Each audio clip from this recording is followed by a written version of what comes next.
you lose more money holding other altcoins or shitcoins or trying to follow the trends. Life-changing type of wealth creation. And I think that this is something that will be huge in the future because it's very easy for the mainstream investor to understand it, but you have to jump when it's started.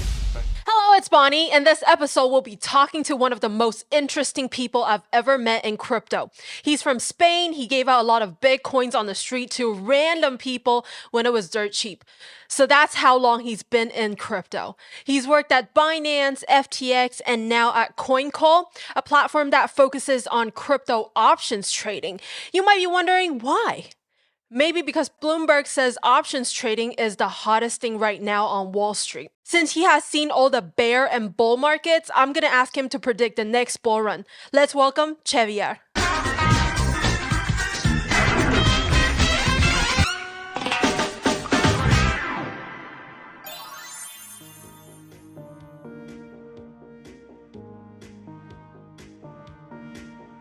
Hi.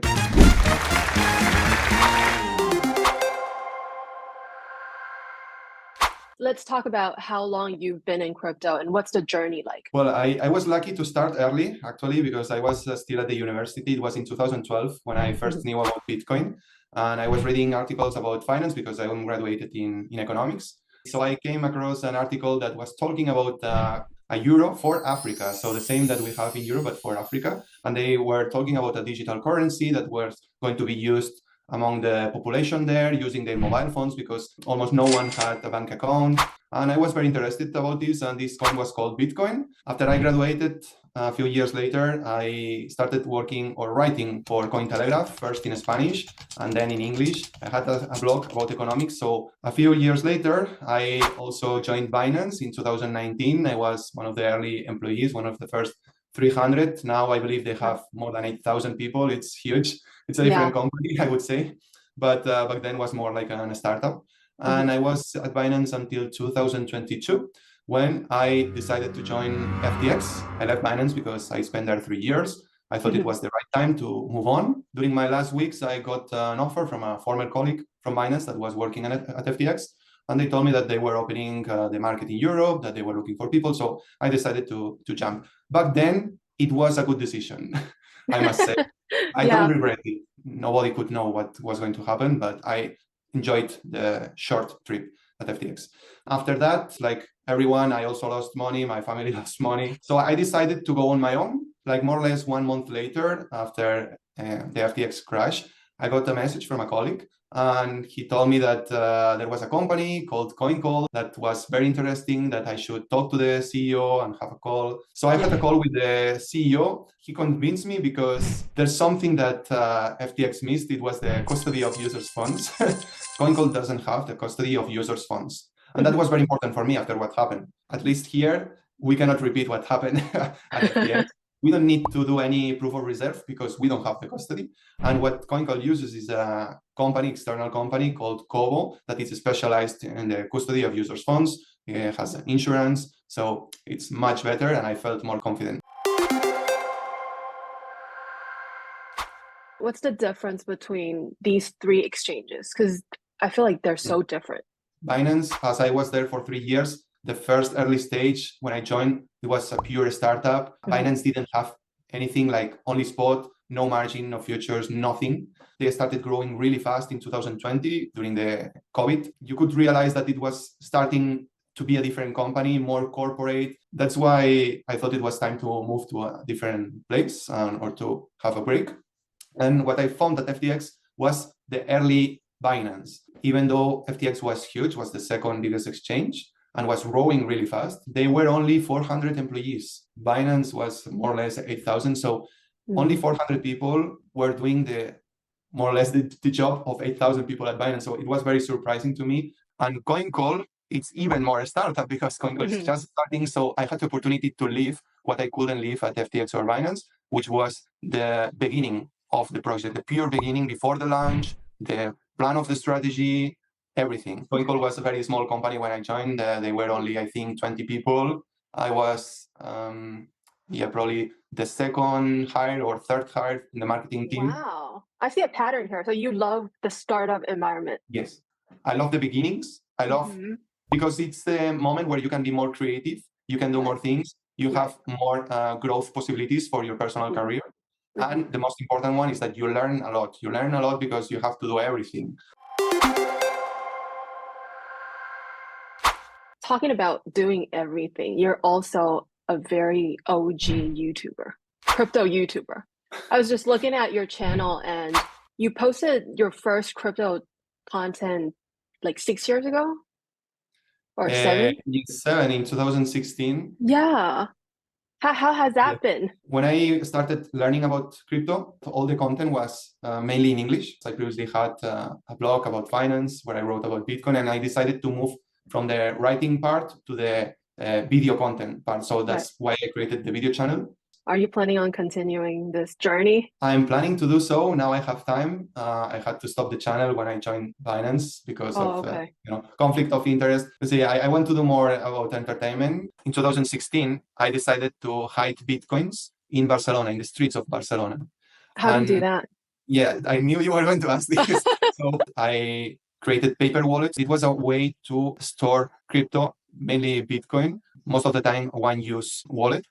So I created these paper wallets. I sent some Bitcoins. We're talking about decent amounts of money right now because I think back then was 0.2 Bitcoins for some wallets. So it's a lot of money now. And I printed the paper wallets and I hide them in the streets of Barcelona, like under a bench or on a light or I don't know, in different places. It's on YouTube, and even Cointelegraph wrote an article about this.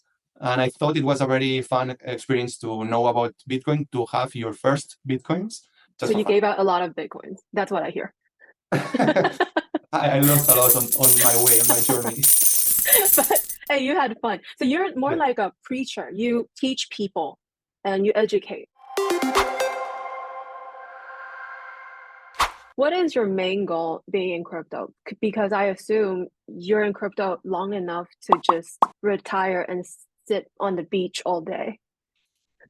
But you're still here educating. So what is pushing you? So unfortunately, I did a lot of mistakes during my years. This is something very common when you hear someone telling you that I bought Bitcoin in 2012, Ethereum in 2016, things like this. People think that you are a super millionaire, but they forget that you also sold or you gave away, like I did, Bitcoins to people. So why I'm into crypto? I would lie if I wouldn't say to make money. So I think to make money is one of the reasons, but also because it's my hobby. I like it. I like what crypto means. I like the philosophy of this ecosystem. I like what Bitcoin represents for the freedom of the people. I'm very scared about CBDCs and all this stuff. Holding Bitcoin and other crypto might be a solution or kind of an escape for some of us in the future. I have dreams, expensive dreams sometimes, and I think crypto is going to pay for them. What's one of them? Oh. Go to the States, for example. Oh, really? Yeah. Okay, that is very expensive. So let's say you meet someone in their early 30s, normal paying job, and they come across cryptocurrency for the very first time. What do you suggest them to do the first 2 months? To learn all they can, to learn. And if they want, they can try with small amounts, because at the end, if you practice, you learn faster and it's very easy. But everything is free on the internet. All the content is free, so you don't need to pay any expensive course or something like this. On YouTube, you have all the content. Today is 2023. It's not 2015 or 2016. You have a lot of content about cryptocurrencies. So go there and go online and check. You've worked at Binance, FTX, CoinCall, and CoinCall is different because it's focusing on options and futures, right? Yes. These are very complicated financial tools. Can you explain to us in very simple terms, what are the differences between these two? The main difference between futures and options trading is that futures are a contract that obligates, that's very important, the buyer to purchase or sell an asset at a specified date, okay, and price. While options give the buyer the right, but not the obligation, to purchase or sell this asset at a specified price and time. So basically, with futures, you have the obligation. With options, you don't have the obligation. You have the right to buy something in the future.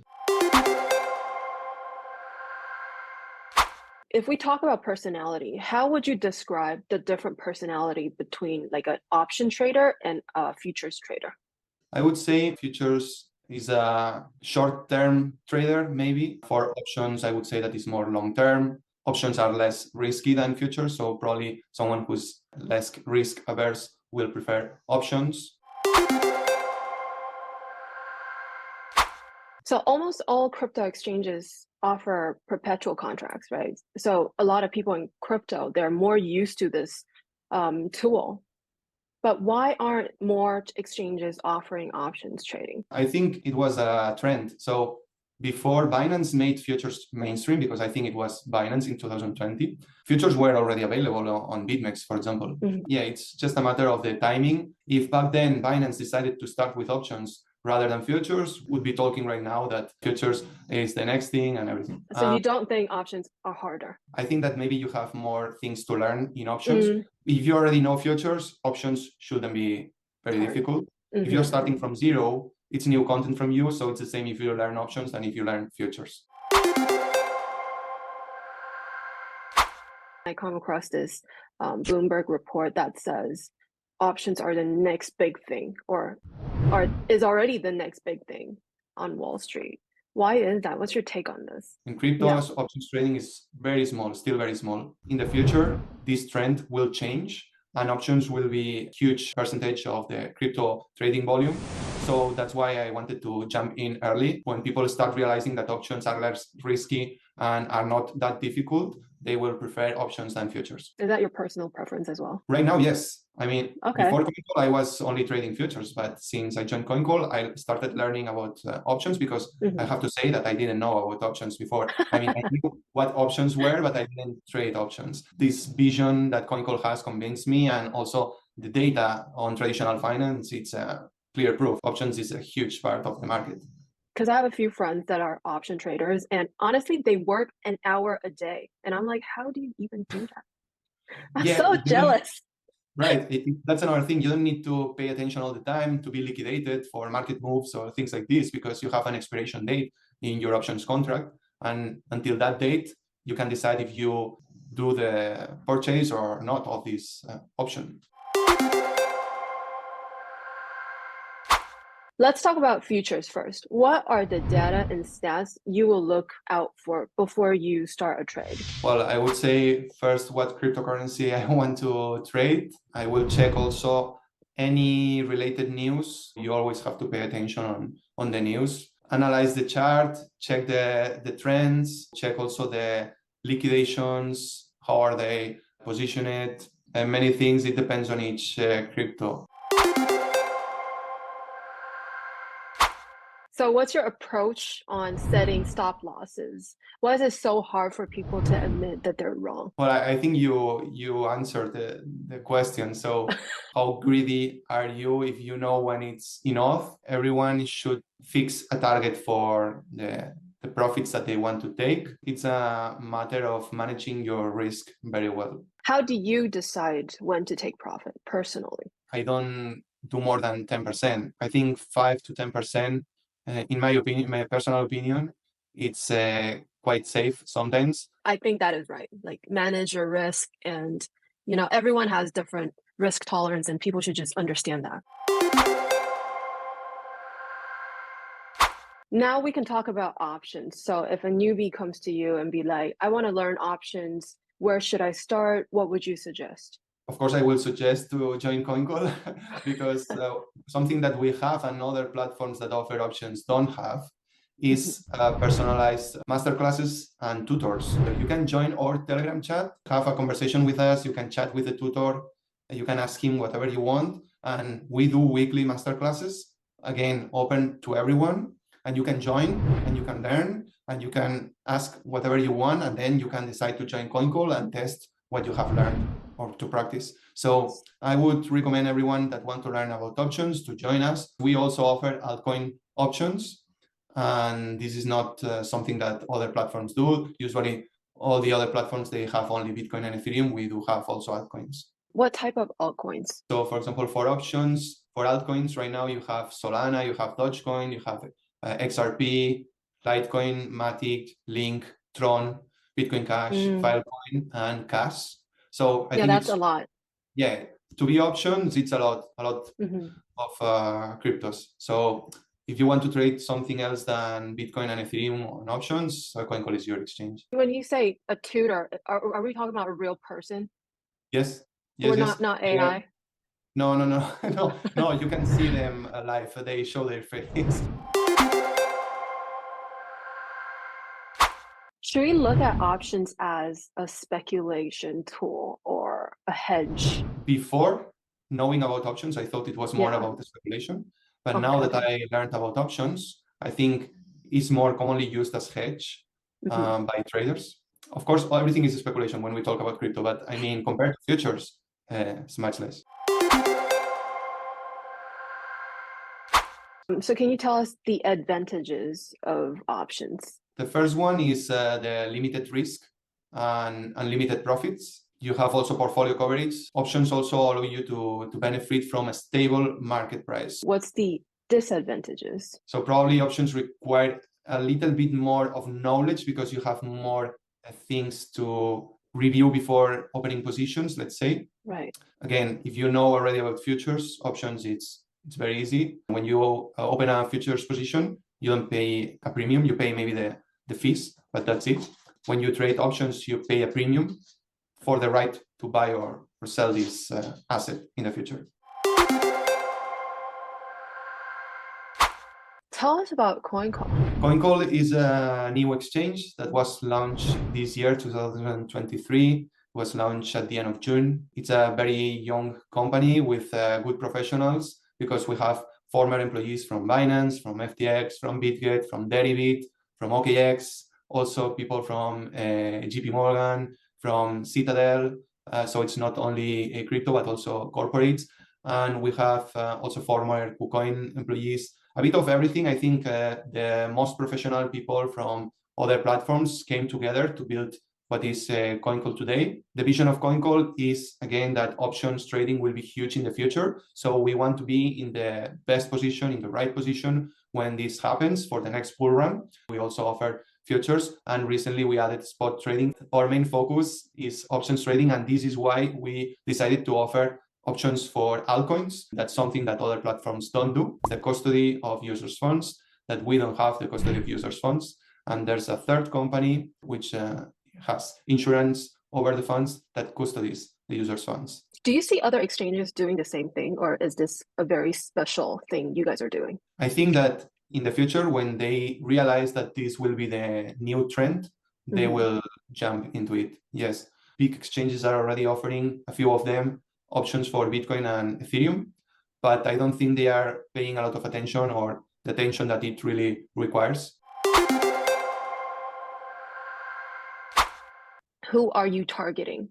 Are you targeting experienced users or newbies? We are targeting both, and this is why we have launched the altcoin options trading, and this is why we have tutors. So we have the tutors for the newbies. Newbies meaning users who never traded any derivative product, but also users that are already trading futures, right? For both.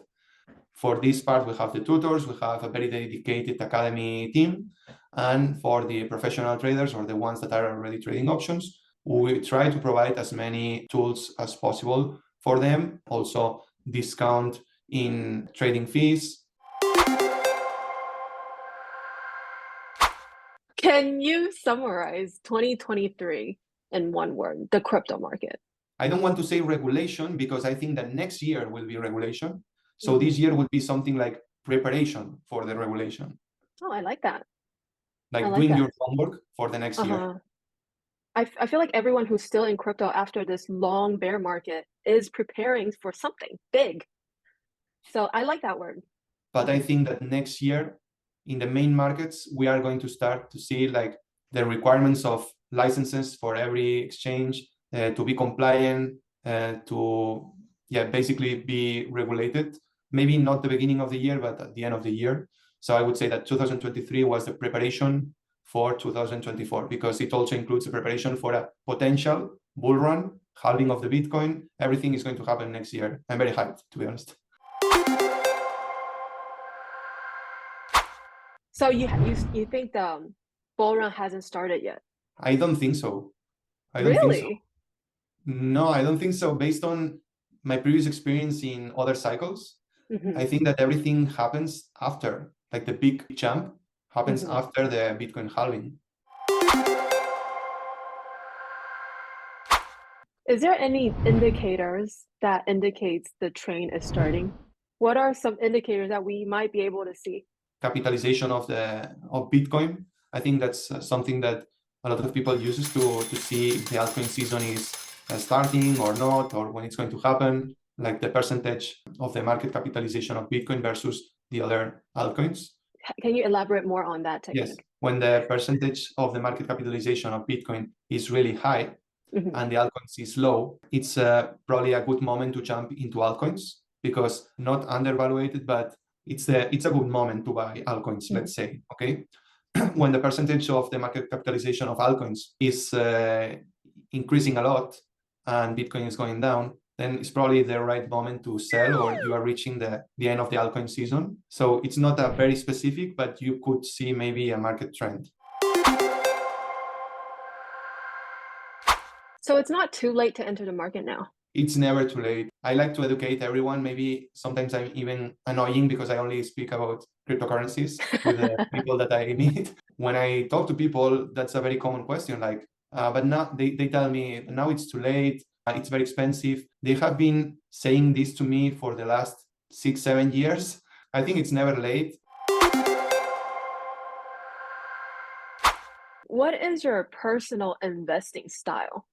Do you hold or big cap, small cap? How do you arrange or allocate your assets? Right now, I'm into Bitcoin and Ethereum only, and USDT, but I don't count it. Most of the time, you lose more money holding other altcoins or shitcoins or trying to follow the trends. In the past, I was more like a trader gambler, let's say. Now I would say I'm more like a holder, but I keep trading sometimes and waiting patiently for the next cycle. That is very interesting because hearing from someone who's been in the market for this long, a lot of people are planning different strategies for the next bull market. They want to put 5% in each shitcoin and hopefully one of them will shoot up. So you don't think this is a good strategy personally for yourself? Well, this is a bet, actually. So a bet could go wrong most of the times, but could go really well, right? If you are lucky, then you are going to make a lot of money, more than if you just buy Bitcoin or Ethereum. But most of the time, these shitcoins don't go anywhere. So it's just a bet. Do you look at new narratives and, like, for example, what's crazy in Asia right now, the BRC20, ARC, SRC20, like all that new thing coming out? Do you pay attention to those things? Yes, if I have time, because it depends on the time that you have. You could dedicate this time to learn more about the new trends. For example, one of the new ones that is very interesting to me are the real world assets, like, for example, tokenized real estate. And I think that this is something that will be huge in the future because it's very easy for the mainstream investor to understand this. I didn't mean that I'm not open to all these other things. For example, something that I like to do is to farm airdrops. CoinCall is doing actually an airdrop next year. Right now, you can farm the CoinCall token that is going to launch in Q1 2024, not a specific date yet. Everyone has the possibility right now to farm this token in our platform. You accumulate credits and you can change this in the future for CoinCall token, and it's free. But if you want to earn more credits or faster, then you can trade and you can do deposits and you earn more credits. So if you want to farm a new token that is for sure going to launch, CoinCall is your option. Are you heavily invested in crypto right now, or do you have a lot of USDT waiting to get into the market? I'm heavily invested. Probably 90 to 95% of my investment is in crypto right now. Wow. Yes, You're all in. I think that's too much, but this is my personal bet for the next year. Okay. It's good to just hear people's personal opinion. Of course, it's not financial advice, but I'm sure you're in the market longer than most people, or definitely a lot longer than I am in the market. So it's good to hear your perspective. Are we going to see old coins going to new highs, or are we going to see a bunch of new coins shooting up? Both things, I think. The strong ones will reach new all-time highs. It happened before already. Mm-hmm. And we will see let's say, the surge of new coins Mm-hmm. that are not now in the top 20, top 25. And that's very easy to see. If you go to, for example, CoinMarketCap, you can see historical market caps. You can check 2019, for example. You will see that the top 20 is very different to what we have today. And it will happen the same in the next year or two. So the strong ones will remain, will reach new all-time highs, and we will see new opportunities, of course. People will make money with new coins that are not created yet. How do you foresee the crypto market in 2024? If you can describe it, what do you think it's going to look like? So I think that then 2024 will be really hype. Everyone is expecting the next year to happen a lot of exciting things. Not only the potential ETF and the, for sure, Bitcoin halving. We are reaching the end of this bear market and we see the light at the end of the tunnel. But we just don't know when it's going to happen. But I think that 2024 will be exciting for many reasons. You've seen a lot of bull and bear markets. The next bull market, there's a new thing called Bitcoin Spot ETF. What's your take on the potential approval on this ETF? I think 2024 will be the year. It's already priced in. The people know about it. Most important will be what happens months after, not right after, the Bitcoin halving. So you don't think this ETF will be a buy the news type event? It might be a sell the news type event. Probably it will cause a short-term pump because of the news. But I think that everyone knows that it's going to be approved. They just don't know when, but everyone knows that it's going to happen. It's already priced in that, again, we are going to see probably a small pump on the price when it happens, when they announce it. And it's very important when it happens, because if it happens right before the Bitcoin halving or after, things could be different.